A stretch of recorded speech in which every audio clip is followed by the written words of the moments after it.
नमस्कार, आप देख रहे हैं हिंद फोकस न्यूज और मैं हूं आपके साथ वैशाली। दिल्ली में भारतीय जनता पार्टी की 27 साल बाद ऐतिहासिक वापसी हुई। दिल्ली को अब मिल गई है एक नई मुख्यमंत्री रेखा गुप्ता।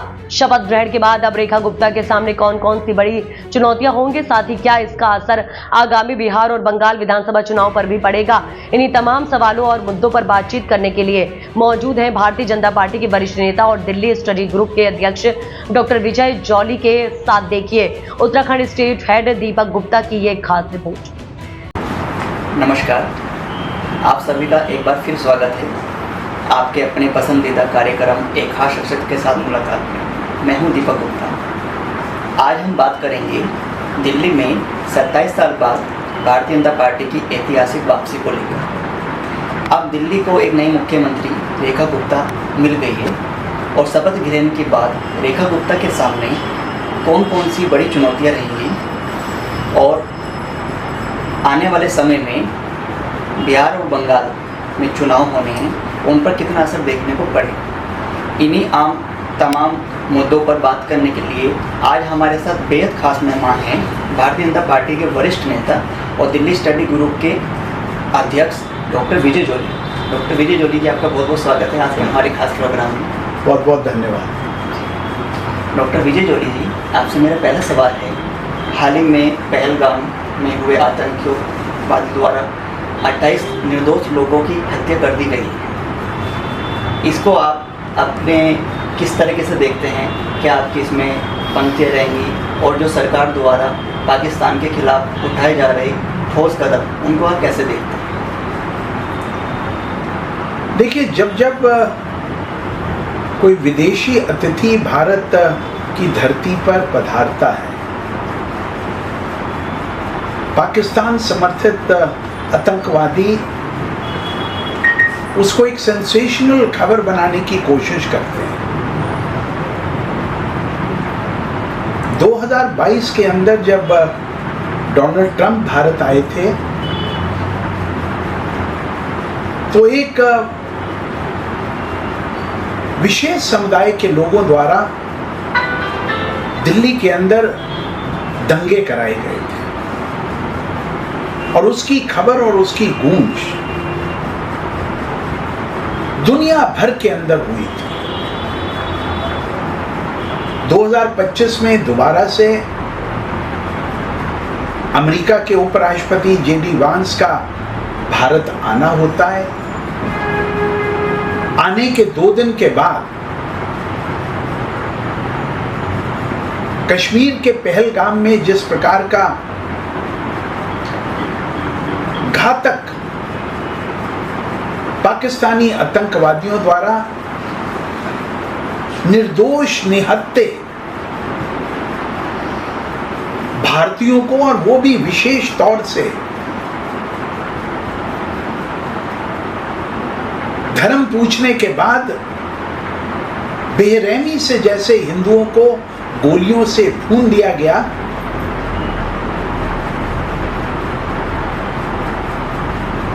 हम इस दुखद घटना से दुखी भी हैं और क्रोध में भी हैं। पाकिस्तान जो कि अपने आप में एक फेल्ड स्टेट के रूप में उभर कर आया है, जहां पर महंगाई चरम सीमा पर है, जहां पर खाने को आटा नहीं मिलता,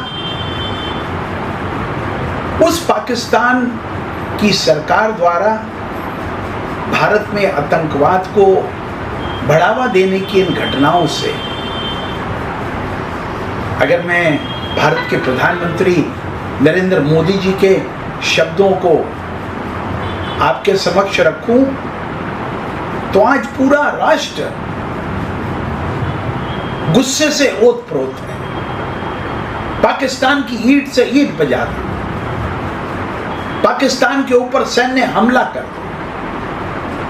पाकिस्तानियों ने जो इन आतंकवादियों के माध्यम से भारत में आतंक मचाया है, इसके खिलाफ तुरंत जवाबी कार्रवाई होनी चाहिए। और मुझे पूरी आशा है, मुझे विश्वास है जब प्रधानमंत्री नरेंद्र मोदी जी ने इस घटना के ऊपर अपना वक्तव्य रखा तो उन्होंने कहा इस दुखद घटना को अंजाम देने वाले आतंकियों को कठोर से कठोर सजा मिलेगी जो उन्होंने कभी सोच भी नहीं रखा। I am sure the government of India will live up to the pledge of its Prime Minister. और मेरी आशा है कि ये आतंकवादियों को भारत सरकार खोजकर मार गिराएगी, इसके ऊपर हम सब लोगों को पूर्ण रूप से विश्वास है। डॉक्टर विजय जोली जी, अब हम बात करेंगे दिल्ली प्रदेश में 27 साल बाद बीजेपी की वापसी हुई है और दिल्ली को अब एक नई मुख्यमंत्री के रूप में रेखा गुप्ता सरकार बनी है। आप उनको मिली हुई ये नई जिम्मेदारी को कैसे देखते हैं? मैंने 27 साल पहले मदन लाल खुराना जी की, जब वो मुख्यमंत्री थे, भारतीय जनता पार्टी की सरकार थी, उससे भी रूबरू हुआ था। उसके बाद साहेब सिंह वर्मा जी, उसके बाद श्रीमती सुषमा स्वराज जी, इन सब महारथियों के साथ मुझे काम करने का मौका मिला। 3 चुनाव लड़ने के बाद, एक चुनाव में दिल्ली में जीतने के बाद मुझे 2003 से लेकर 8 तक भाजपा विधायक के रूप में काम करने का मौका मिला और 2008 के अंदर दिल्ली की सबसे सशक्त मुख्यमंत्री कांग्रेस की शीला दीक्षित जी के खिलाफ नई दिल्ली से चुनाव लड़ने का मौका मिला था। मैं कुछ वोटों से हार गया था। भगवान श्री राम को 12 वर्ष का वनवास मिला और दिल्ली भारतीय जनता पार्टी ने 27 वर्ष के वनवास के बाद अरविंद केजरीवाल जी की आम आदमी पार्टी की सरकार को सत्ता से उखाड़ फेंका। जिस प्रकार से दिल्ली की जनता ने दिल्ली के गली गली और कूचे कूचे के अंदर दिल्ली सरकार की उदारवादी शराब नीति के चलते हर गली में खुलने वाले ठेकेओं के खिलाफ भारतीय जनता पार्टी के नेतृत्व में विरोध व्यक्त किया। महिलाओं के पक्ष में, नौजवानों के पक्ष में, दिल्ली की आम जनता के पक्ष में, और जिस प्रकार के झूठे वादे देकर दिल्ली की जनता को लूटने का काम, बरगलाने का काम अरविंद केजरीवाल जी ने किया, उसका ये नतीजा है कि भारतीय जनता पार्टी 40 से भी ज्यादा सीटें जीतकर 27 वर्षों के बाद दिल्ली की जनता का विश्वास दोबारा प्राप्त कर दिल्ली की सत्ता में काबिज हुई है। चैलेंजेस बहुत हैं, चुनौतियां बहुत हैं, लेकिन मुझे पूरा विश्वास है भारतीय जनता पार्टी का दिल्ली सरकार में प्रतिनिधित्व इस बात को तय करेगा। दिल्ली में यमुना साफ हुई होगी, दिल्ली में पीने का पानी दिल्ली के गरीबों को घर घर मिलेगा, दिल्ली में कम दामों के ऊपर बिजली उपलब्ध होगी, दिल्ली के स्कूलों के अंदर दिल्ली के लोग और विशेष तौर से गरीब लोगों के बच्चों को कम दरों के ऊपर शिक्षा मिलेगी, दिल्ली साफ होगी, दिल्ली के ऊपर दिल्ली के लोगों का शासन होगा और उस दिल्ली को और बढ़िया बनाने में एक कार्यकर्ता के रूप में, एक स्वयंसेवक के रूप में, भारतीय जनता पार्टी के पूर्व विधायक के रूप में और वैश्विक भारत ब्रांड एम्बेसडर के रूप में जो भी योगदान हमसे बन पाएगा, हम भारतीय जनता पार्टी की दिल्ली की मुख्यमंत्री श्रीमती रेखा गुप्ता जी के साथ कंधे से कंधा मिलाकर उसको प्रभावी बनाने की पूरी भरसक कोशिश करेंगे। डॉक्टर विजय जोली जी, दिल्ली की मुख्यमंत्री रेखा गुप्ता सरकार के सामने जनता से किए गए वादों को देखते हुए बड़ी चुनौती है। इस पर आप क्या कहना चाहेंगे? क्या सरकार इन वादों को जो जनता से किए गए हैं इन पर खरा उतर पाएगी? देखिए, वादे तब किए जाते हैं जब उसका कोई रोड मैप होता है। भारतीय जनता पार्टी एक व्यक्ति की पार्टी नहीं है। भारतीय जनता पार्टी जो भी जनता से वादा करती है, भारतीय जनता पार्टी ने अपने इलेक्शन मैनिफेस्टो में केंद्र स्तर पर यह वादा किया था, हम कश्मीर से धारा 370 हटाएंगे। भारतीय जनता पार्टी ने वो करके दिखाया। भारतीय जनता पार्टी ने अपने केंद्रीय चुनाव मैनिफेस्टो में ये वादा किया था, अयोध्या में राम मंदिर बनाएंगे। 22 जनवरी 2024 को वो भी वादा पूरा हुआ। भारतीय जनता पार्टी ने जो जो वादे अपने चुनाव घोषणा पत्रों में, चाहे केंद्र में या राज्यों में किए हैं, उनको पूरा भी किया। और दिल्ली में जो दिल्ली सरकार में आने से पूर्व दिल्ली अच्छी होगी, दिल्ली में पीने का पानी उपलब्ध होगा, दिल्ली में यमुना साफ होगी, दिल्ली में कम दरों के ऊपर बिजली, शिक्षा और उसके साथ साथ स्वास्थ्य सेवाएं उपलब्ध होंगी।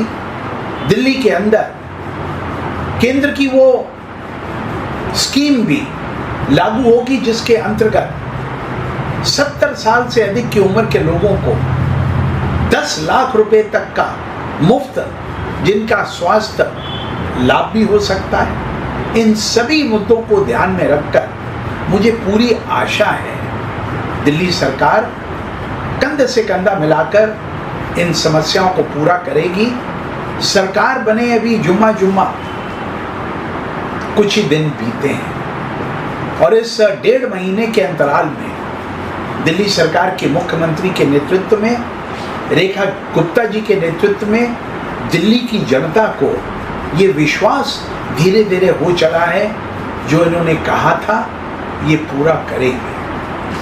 डॉक्टर विजय जोली जी, आने वाले समय में बिहार और बंगाल में चुनाव होने हैं और दिल्ली के ऐतिहासिक जीत पर बीजेपी की उन चुनावों पर कितना असर देखने को मिलेगा?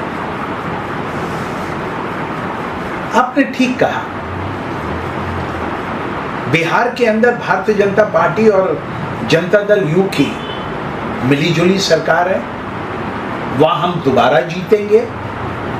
और जो अराजकता का वातावरण पश्चिम बंगाल में टीएमसी की मुख्यमंत्री ममता बनर्जी जी के नेतृत्व में वहां जिस प्रकार से दंगे हो रहे हैं, मालदा में, मुशीराबाद में और अन्य स्थानों पर, जिस प्रकार से पश्चिम बंगाल की जनता के समक्ष अभी हाल ही में आया 25,000 शिक्षकों की भर्ती जो घोटाले कर ममता बनर्जी की सरकार ने जिनकी नियुक्तियां की थी, उनको भारत के सर्वोच्च न्यायालय सुप्रीम कोर्ट ने एक निर्णय के द्वारा निरस्त कर दिया। लोग अंधे नहीं हैं, लोग बहरे नहीं हैं, लोग शांति चाहते हैं, लोग विकास चाहते हैं, लोग वो शासन चाहते हैं जिसमें भ्रष्टाचार नहीं हो। मुझे पूरी आशा है बंगाल की जनता इन आने वाले राज्य के चुनावों में ममता बनर्जी और उनकी सरकार को उखाड़ फेंकेगी, जिस प्रकार से दिल्ली के अंदर भी दिल्ली की जनता ने अपना स्पष्ट बहुमत भारतीय जनता पार्टी के पक्ष में दिया। डॉक्टर विजय जोली जी, हाल ही में अभी अयोध्या में विश्व के 156 देशों से जल लाया गया है और उस जल से श्री राम मंदिर का जलाभिषेक हुआ है। इस शुभ अवसर पर आपकी क्या प्रतिक्रिया रहेगी और क्या कुछ खास नई योजनाएं अभी उम्मीद लगा सकते हैं नई योजना? देखिए, कोरोना पेंडेमिक में हमने दुनिया के 156 देशों की नदियों और समुद्रों का जल भारत में एकत्रित किया था। क्योंकि 1992 के दशक में जब अयोध्या का विवादित बाबरी ढांचा गिरा था, उस समय में युवा मोर्चा का राष्ट्र सचिव था। मुझे लाल कृष्ण आडवाणी जी के साथ केंद्र टीम के नाते उस अवसर का भागीदार भी बनने का सौभाग्य मिला जब वो बाबरी ढांचा ध्वस्त हुआ। और कोरोना पेंडेमिक के दौरान हमने जो प्रण लिया था, प्रभु श्री राम के मंदिर का जलाभिषेक वैश्विक जल से करेंगे, क्योंकि वासुदेव कुटुंबकम, ये पूरी दुनिया एक परिवार है।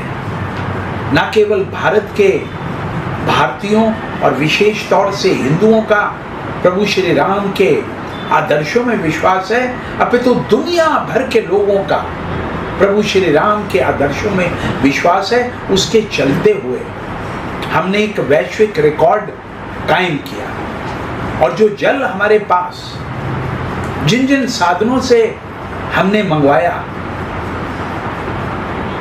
उन जल को कॉपर के लोटों में हमने हरिद्वार की हर की पौड़ी पर जाकर हर देश के जल को एक इंडिविजुअल लोटे के अंदर पैक करवाकर उस देश का नाम और उस देश का झंडा भी, उसका स्टिकर लगाया। और फिर 23 अप्रैल 2023 को अयोध्या में एक भव्य कार्यक्रम में, जिसका नेतृत्व राम जन्मभूमि न्यास के महामंत्री चंपत राय जी के सानिध्य में अनेक गणमान्य व्यक्तियों के साथ, 41 देशों के प्रवासी भारतीयों के साथ, अनेक राजदूतों की उपस्थिति में प्रभु श्री राम के मंदिर का जलाभिषेक उस वैश्विक जल से किया गया। 22 जनवरी 2024 को प्रधानमंत्री नरेंद्र मोदी जी ने राम मंदिर का उद्घाटन किया और प्रातः 4 बजे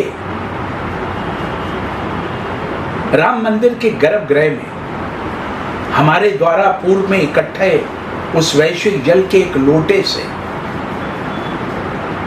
प्रभु की पूजा और अर्चना भी की गई। और इस वर्ष भी पिछले 2 वर्ष की भांति हम एक बहुत बड़ा दिल्ली से प्रतिनिधि मंडल लेकर अयोध्या गए, प्रभु श्री राम के चरणों में प्रणाम किया और इस बात की घोषणा की कि शीघ्र हम पाकिस्तान अधिकृत कश्मीर और बलूचिस्तान का जल भी भारत में एकत्रित करेंगे, प्रभु श्री राम के मंदिर में उसको अर्पित करेंगे, इस कामना के साथ, इस प्रतिज्ञा के साथ कि ये दोनों पाकिस्तान के प्रांत भारत में मिल जाएं, भारत में विलय हो, ऐसी कामना के साथ हमने अभी पिछले 23 अप्रैल 2025 को इसकी घोषणा अयोध्या राम नगरी में भी की। डॉक्टर विजय जोली जी, 2024 में श्री नरेंद्र मोदी जी द्वारा प्रभु राम जी के जो अयोध्या में राम मंदिर है, रामलला जी का, उसका उद्घाटन हुआ है। 2024 से लेकर अभी तक हम जो देख रहे हैं, अयोध्या में हर होटल, दुकानें, पार्किंग सब फुल चल रही हैं और पूरा देश राममय हो रहा है और श्रद्धालु अभी भी दर्शन करने के लिए रामलला जी के पहुंच रहे हैं अयोध्या।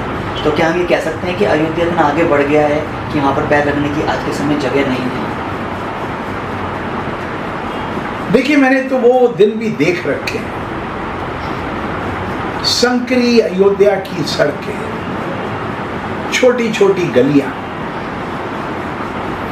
जो एक तरफ से जाए तो दूसरी तरफ से आना मुश्किल, टूटे हुए घर, टूटी फूटी गांव की मकान, रहने वाली गरीब जनता। और उसके बाद मैंने अयोध्या का सौंदर्यकरण भी देखा, मैंने पहला चरण भी देखा है मैंने दूसरा चरण भी देखा है। अभी हाल ही में पिछले सप्ताह मैंने तीसरा चरण भी देखा। साफ सुथरी अयोध्या नगरी, अयोध्या के अंदर एक एयरपोर्ट बन गया, अयोध्या के अंदर 2 बड़े रेलवे स्टेशन बन गए, अयोध्या की सड़कों के ऊपर चलने में, गाड़ी चलाने में ऐसा लगता है मानो हम बेंगलोर या मुंबई की सड़क के ऊपर अपना वाहन चला रहे हैं। और प्रभु श्री राम की कृपा दृष्टि और उनका आशीर्वाद पाने के लिए न केवल भारत से अपितु दुनिया के 7 महाद्वीपों से, अमेरिका से, इंडोनेशिया से, कीनिया से, लंदन से, फ्रांस से, थाईलैंड से, नेपाल से, भूटान से और तो और पाकिस्तान से भी लोग प्रभु श्री राम के दर्शन करने के लिए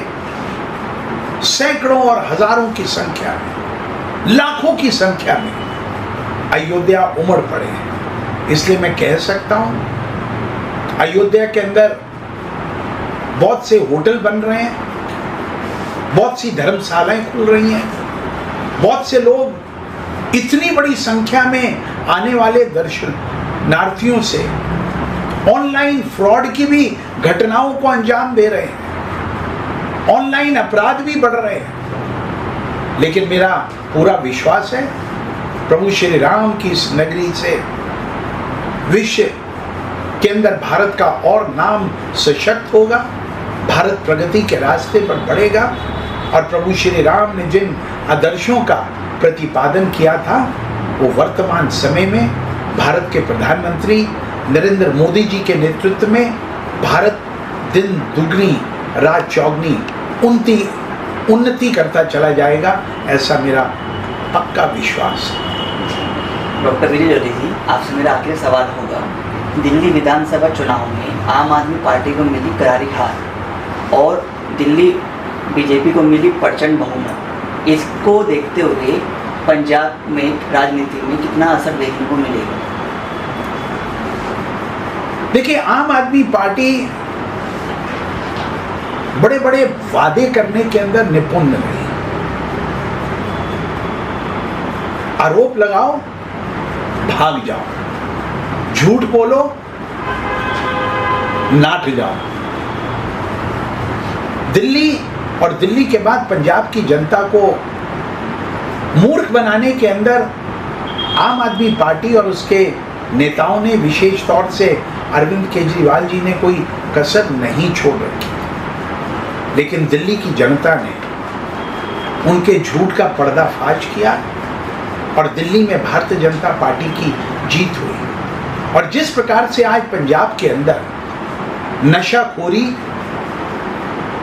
और नशों के साथ पंजाब के नौजवानों को जिस प्रकार से नशे की इल्लत में डालकर वहां के राजतंत्र को तहस नहस करने में आम आदमी पार्टी की मान साहब के नेतृत्व में पंजाब की आम आदमी पार्टी सरकार लगी हुई है, वो दिन दूर नहीं है।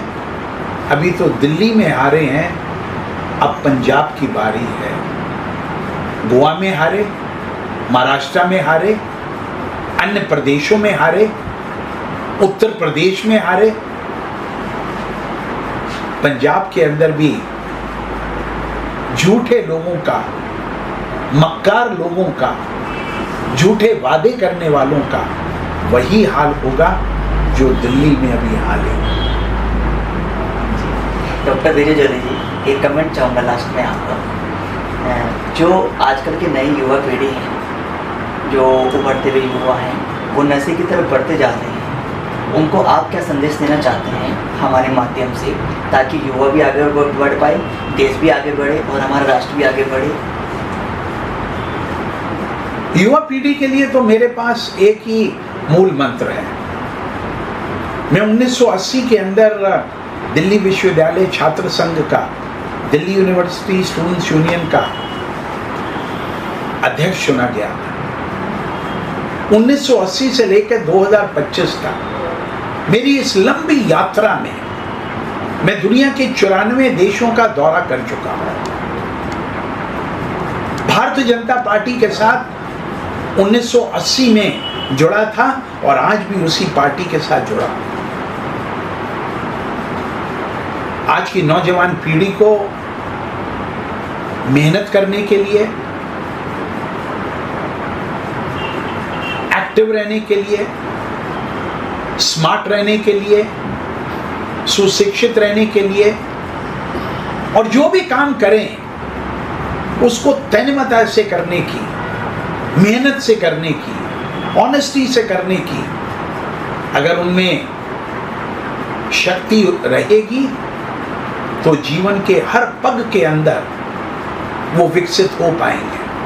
मुझे 1980 के वो दिन याद हैं। मेरी जेब में 50 रुपए होते थे। I was the best first class first student.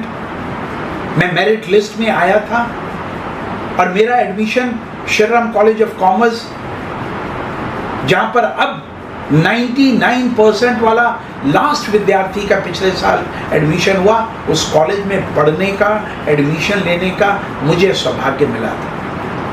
लेकिन विचारों के प्रति कटिबद्धता, पढ़ने के प्रति लगन, आगे बढ़ने की मन में तमन्ना और हर नई चीज को सीखने की ललक हर भारत के नौजवान को मोदी जी के नेतृत्व में make in India, talk in India, manufacture in India, take forward India, ये विश्व आपके सामने झुकने को तैयार है, झुकाने वाला चाहिए।